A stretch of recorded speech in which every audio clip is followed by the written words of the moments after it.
창세기 21장 1절부터 7절까지 말씀, 이 시간 제가 한 절, 여러분이 한 절씩 교독하신 후에 마지막 7절은 한 목소리로 합독하도록 하겠습니다. 여호와께서 말씀하신 대로 사라를 돌보셨고 여호와께서 말씀하신 대로 사라에게 행하셨으므로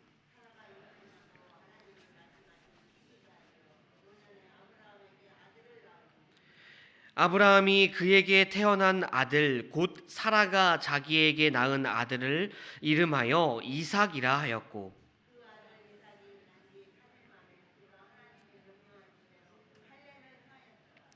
아브라함이 그의 아들 이삭이 그에게 태어날 때에 100세라.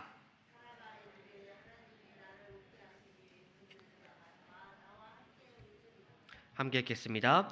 또 이르되 사라가 자식들을 젖먹이겠다고 누가 아브라함에게 말하였으마는 아브라함의 노경에 내가 아들을 낳았도라 하니라. 아멘. 때로는 가장 간절한 기도의 응답이 가장 더디게 오는 것처럼 느껴질 때가 있습니다. 25년을 기다린 아브라함과 사라가 바로 그러했죠. 기나긴 기다림은 그들의 소망을 체념으로 바꾸었고, 믿음의 조상 아브라함마저 그랄에서 믿음이 흔들리는 그러한 실패를 겪었습니다. 그러나 인간의 그 모든 연약함과 실패에도 불구하고 하나님께서는, 하나님의 신실하신 약속은 단 한순간도 멈추지 아니하였습니다. 그리고 마침내 오늘 본문은 그 모든 실패와 연약함을 덮는 은혜의 아침으로 우리를 초대하고 있습니다.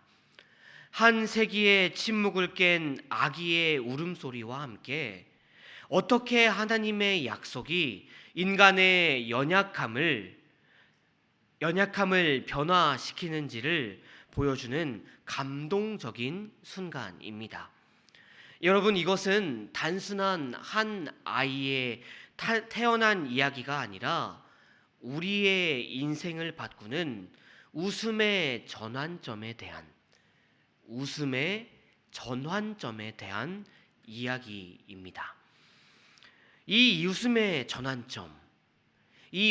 전환점을 우리가 이해하기 위해서는 우리는 먼저 사라의 첫 번째 웃음, 곧 체념과 불신이 섞인 그 쓴 웃음을 자세히 들여볼 필요가 있을 것 같습니다.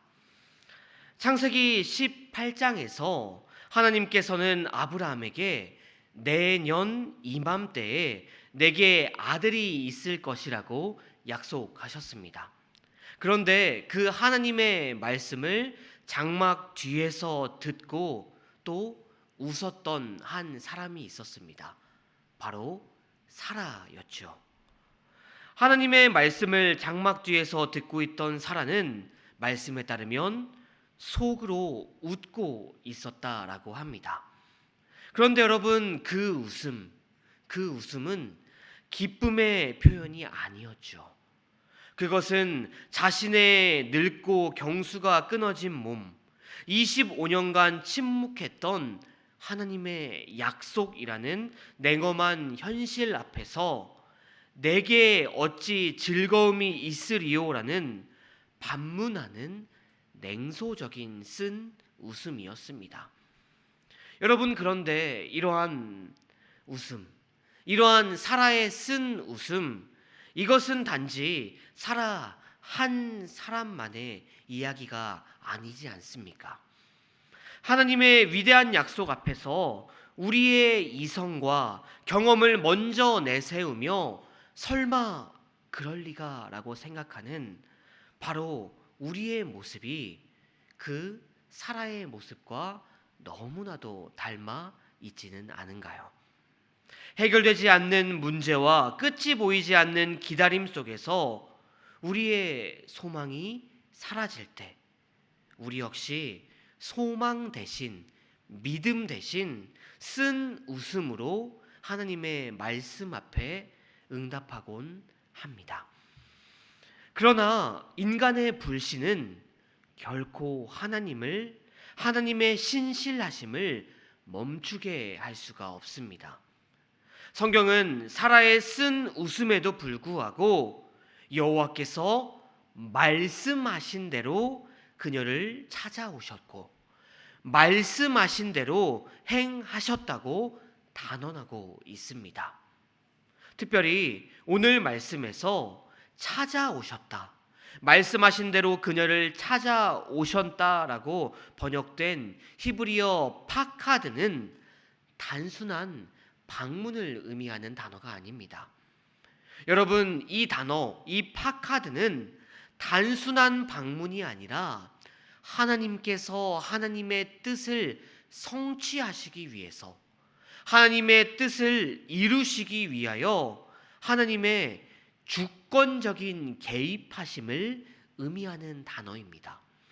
그러니까 하나님께서 단순히 이 사라를 찾아오셨다라는 뜻을 넘어 하나님께서 하나님의 뜻을 이루시기 위하여, 정말 하나님의 뜻을 이루시기 위한 뜻을 가지고 친히 사라를 방문하시고 그 뜻을 이루어 나아가셨다라는 단어가 바로 이 단어, 파카드라는 단어라는 것이지요.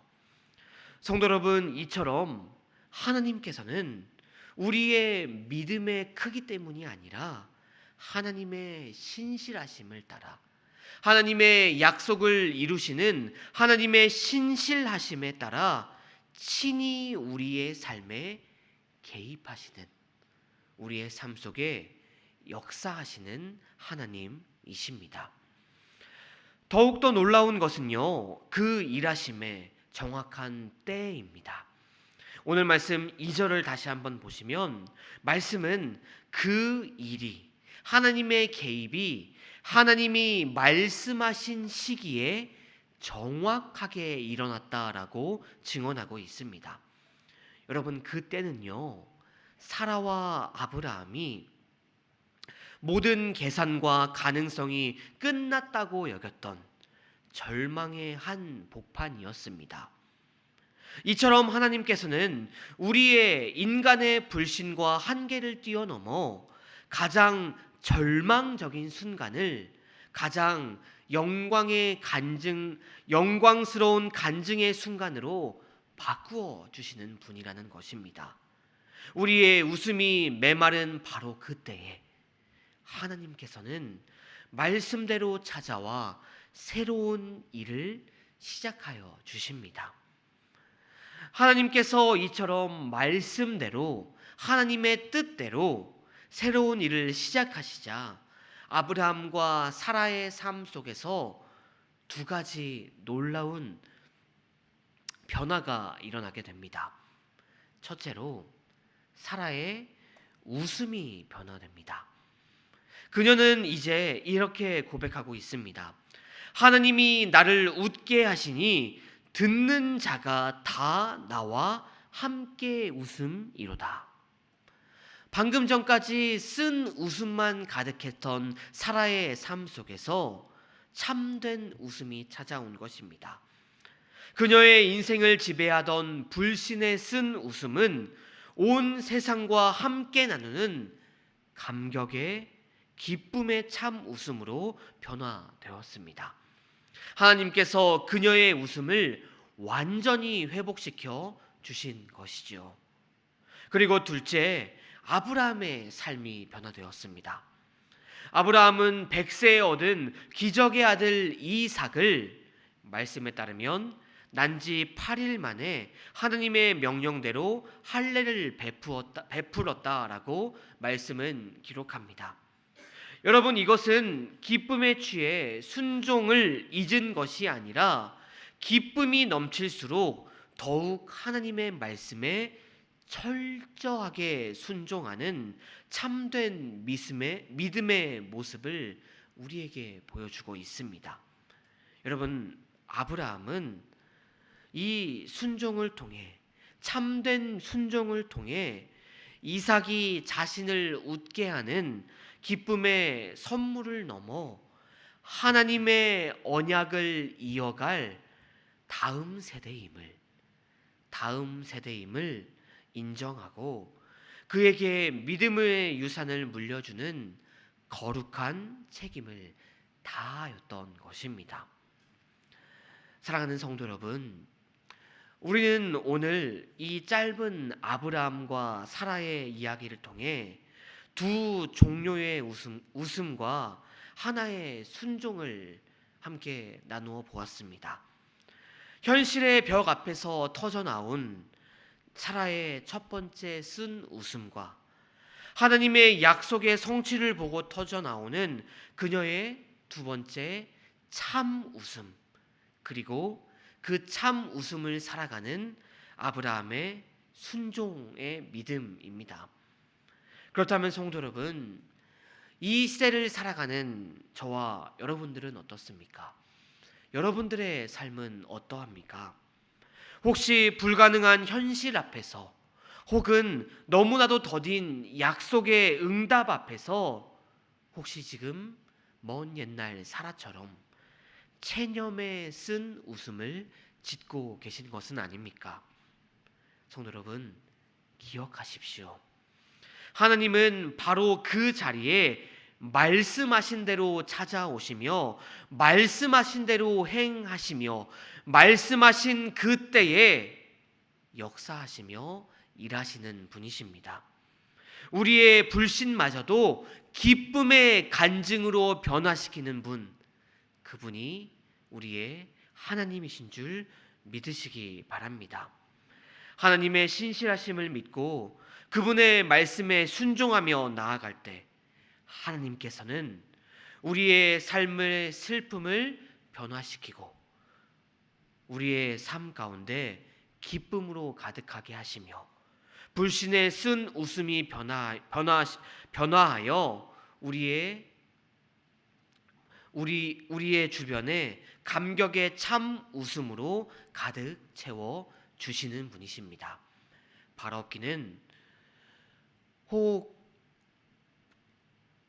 우리의 모든 쓴 웃음을 주님 앞에 완전히 내려놓고 말씀대로 찾아오시는 주님을 신뢰함으로 마침내 기쁨의 웃음을 회복하며 그 기쁨으로 그 주님께서 주시는 참된 기쁨으로 순종의 삶을 살아가는 저와 여러분들이 다 되시기를 주님의 이름으로 간절히 축원드립니다.